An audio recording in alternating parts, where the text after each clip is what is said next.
What's up, y'all? It's Jake here from Marsh Flies. Sorry it's been a minute since I've uploaded. Life got busy, school got busy, so been doing a lot of fishing, trying to film some content here and there, and then been tying a bunch of flies. Anyways, today's video is about redfish. It's a nice crab pattern, got an articulated claw, it's got a nice foam claw, and then a quan body. It's pretty simple to tie. It takes a little while, but it's worth the wait. It's got a lot of movement. It's a pretty cool fly, so hope y'all enjoy. Thanks. So I'm starting with these fish shanks here in 1/2 inch, just a short version. These are from Fly Tyers Dungeon.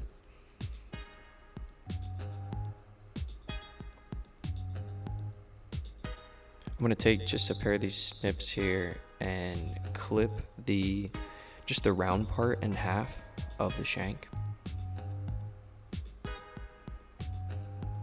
This is just to remove some bulk. It makes the articulated part way more clean in my opinion. Once that's cut, I'm gonna go ahead and put it back in the vise. It's actually upside down here, but I'm gonna realize it in just a second. I'm also using UTC 140 in rust or burnt orange, something like that. Just gonna start at the eye there and then move my way back on the shank. You'll see I have a foam claw here that I've already kind of cut out.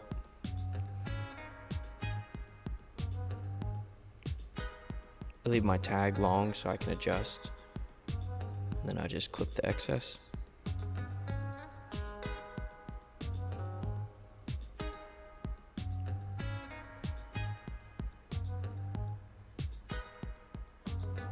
Gonna go ahead and flip that shank around. Just make sure that that claw lays flat instead of sticking up. Just cleaner overall in my opinion.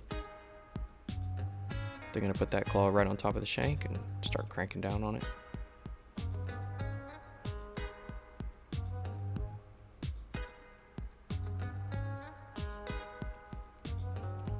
Make sure everything's secure, cleaning it up.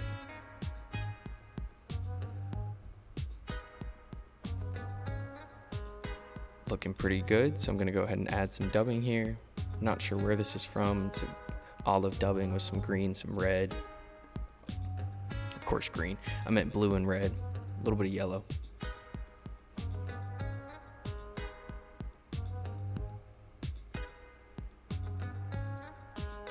Just gonna double little noodle onto the thread.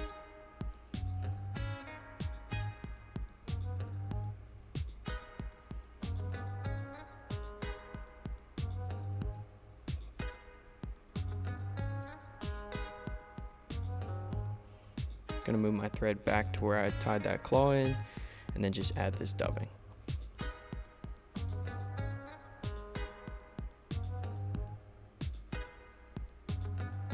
Trying to just create a smooth transition so we can attach this to the hook and everything looks nice and clean with a clean profile.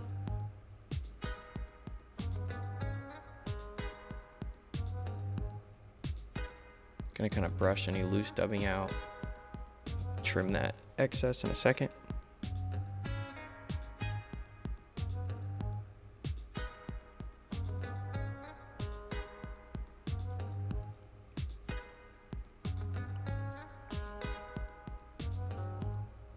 Next, we're going to add some of the sand crab dubbing and sand olive from Fly Tyers Dungeon. This is just a mix of some coarse dubbing with some legs in it. I really like it. Adds a bugginess to everything. Just gonna take a little bunch of that and then tie it to the top of the shank.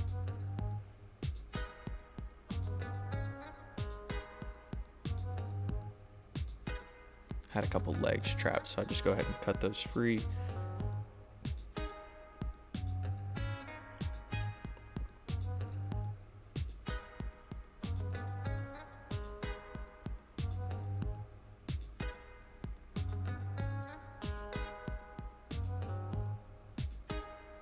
I'm actually going to come in here and trim it because I don't want to hide my claw.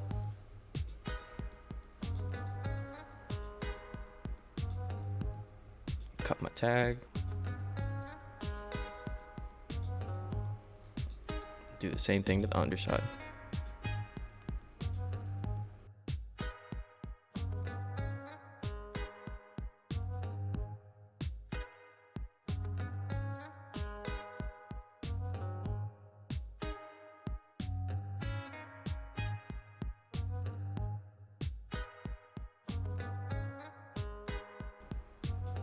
Once that's all nice and done, we're gonna go ahead and whip finish.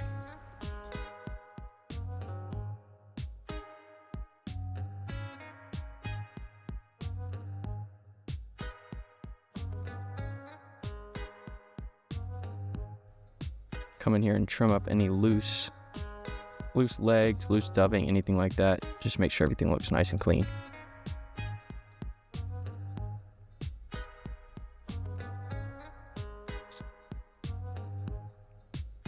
Next, I'm tying on a Daiichi 2546 and a size 2.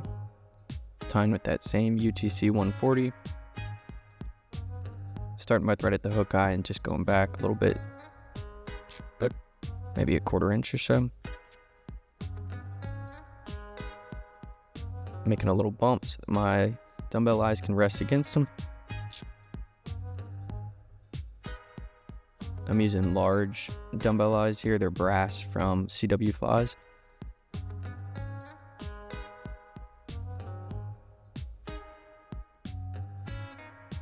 Putting that decently far back on my hook. I'm just leaving room for a weed guard later.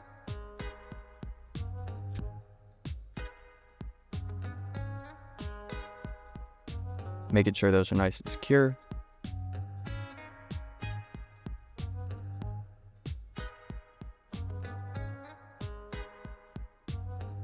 And then start moving that thread back.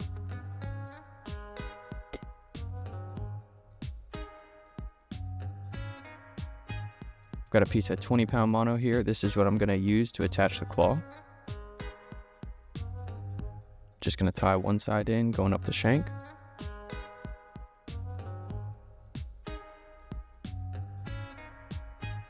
Make sure everything's nice and covered. You don't want it coming out, pulling apart on you on the water. And then next, I'm taking some of these bead chain eyes in black. And these are what I'm going to use to separate the claw from the actual hook itself.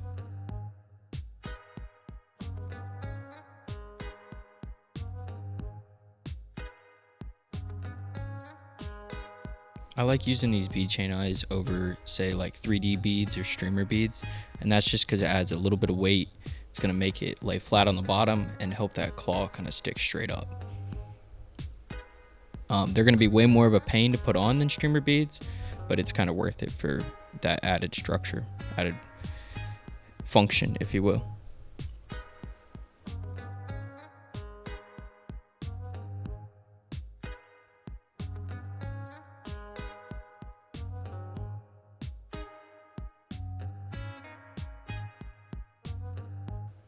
As I feed that mono through those bead chain eyes, I'm just going to go ahead and pull everything tight, kind of gauge where I want this claw to lay.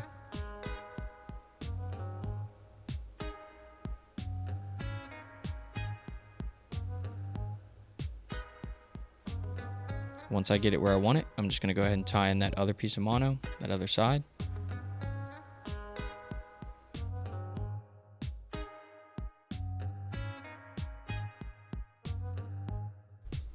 Then I'm just going to wrap all the way up the shank. Like I said, you don't want this to pull free on you.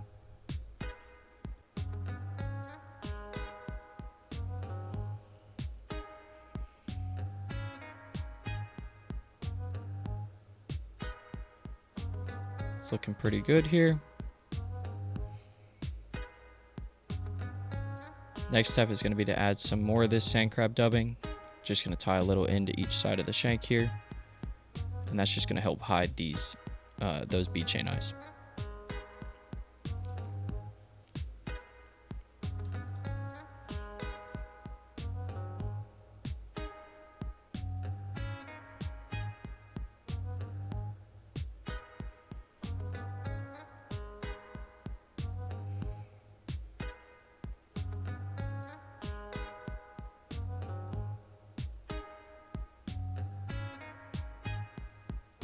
Making sure to keep my thread away from that hook point as best I can. Then just wrapping over and kind of cleaning that up.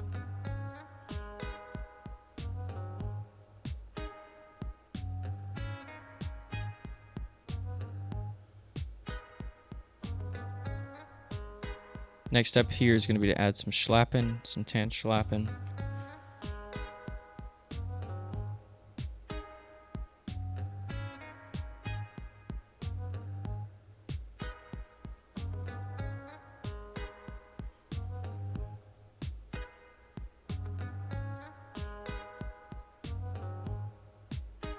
I'm just gonna go ahead and palmer this Schlappen backwards, or I guess palmer it and wrap it forwards.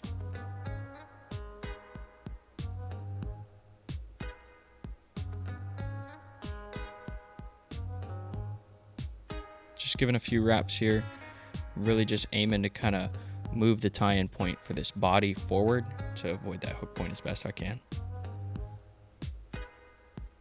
Again, it's just kind of hiding those bead chain eyes as well, adding a little bit of bulk and probably a little bit of movement too.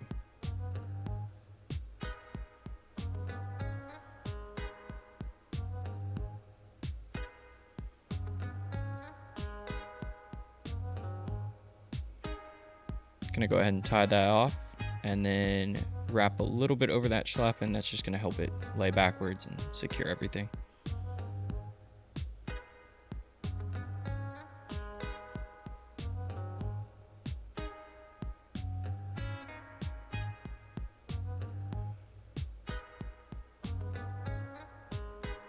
Cutting that free. Then I'm gonna come in here and clean everything up, add a little bit of bulk to the front, and that's just gonna give us a nice even surface to tie in this body.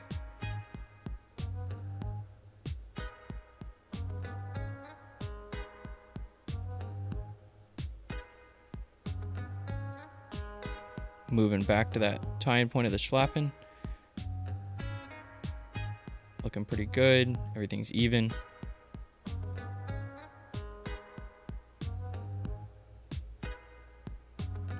The next step is going to be to add a blend of this Congo hair. It's dark brown and Galapagos olive, and it creates just kind of a muddled olive look that I really like.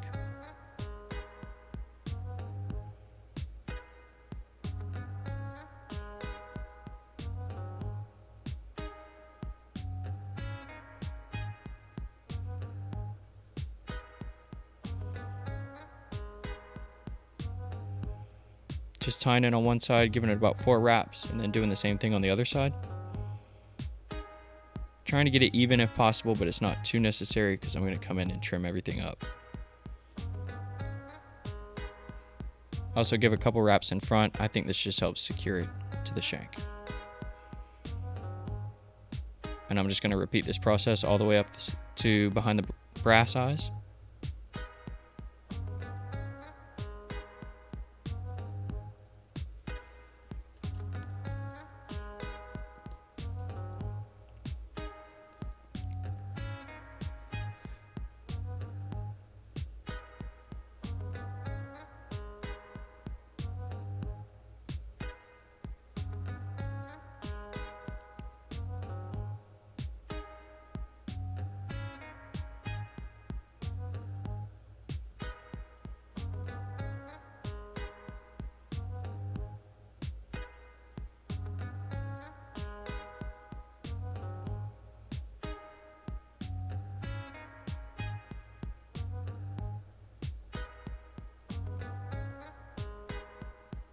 And you're welcome to whip finish here and then kind of trim from there if you don't want a weed guard, but I'm going to wait to trim, add my weed guard first.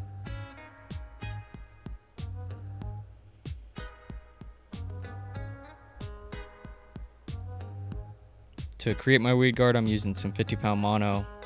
I've just taken a 3 to 4 inch piece, maybe a little bit shorter, and crimped one in and kind of bent it. This just gives me a flat surface to go ahead and tie in that weed guard.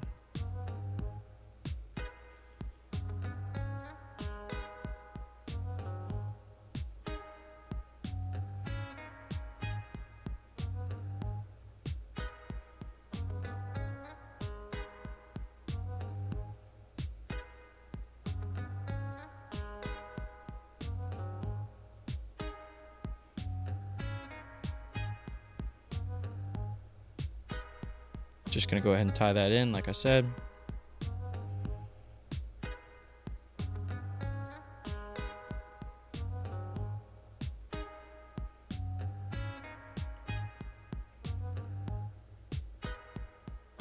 Making sure to wrap pretty tight, like I said, or not like I said. You don't want this to pull out. You know, weed guard catches the structure first, and so it gets pretty beat up over time. Once that's tied in, I'm going to go ahead and clip it just a little bit longer than my hook point. Looking pretty good here. And this is where I'm going to come in and whip finish and then trim up the fly.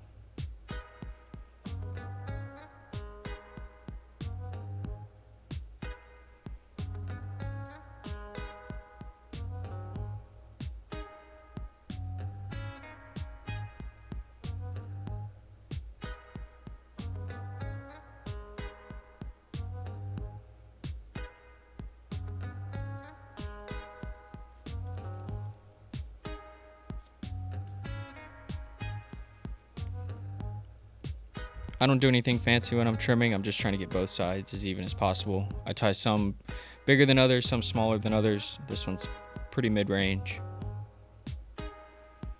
I recommend tying them to the size of the crabs you see around you. You don't want to go too big, obviously, unless you're going for monsters. And if so, let me know where you're fishing.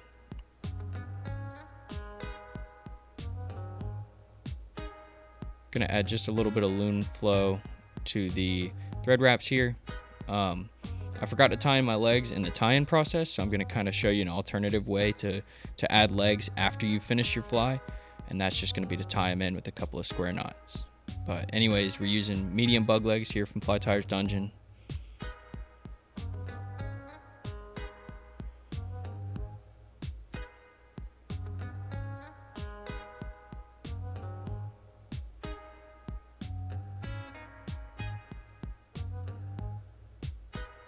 Gonna go ahead and pull those legs through the top of this fly.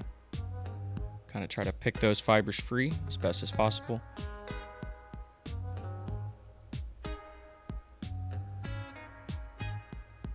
And like I said, it's just two simple knots right on top of each other.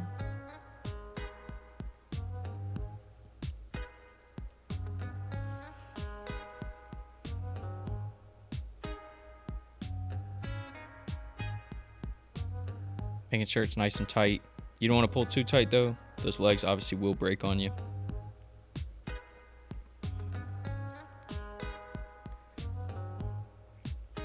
And you're going to secure them with resin anyway, so you don't have to worry about them pulling out. Going to do the same thing at the front of the fly. Again, picking those fibers free. Sometimes I'll use the bottom of my whip finisher, or maybe like a bodkin like I do here.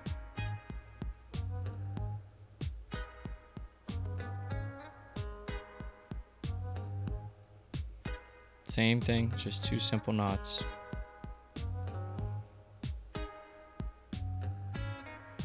This one gives me a little bit of trouble, but it's way better than not having legs in my opinion.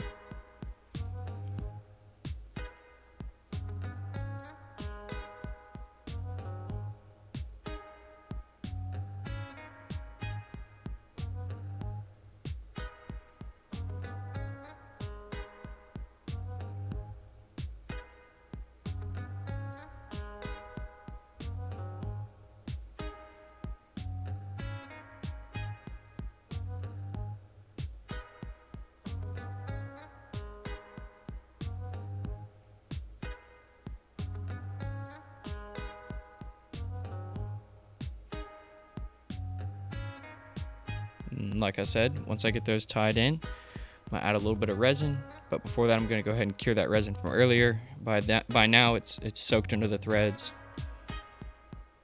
just helping with durability.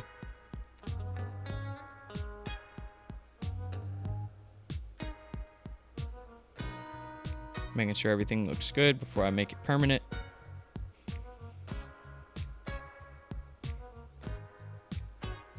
Then I'm going to add a good bit of resin over the top of those knots, over the top of my eyes, weed guard, just adding that layer of durability.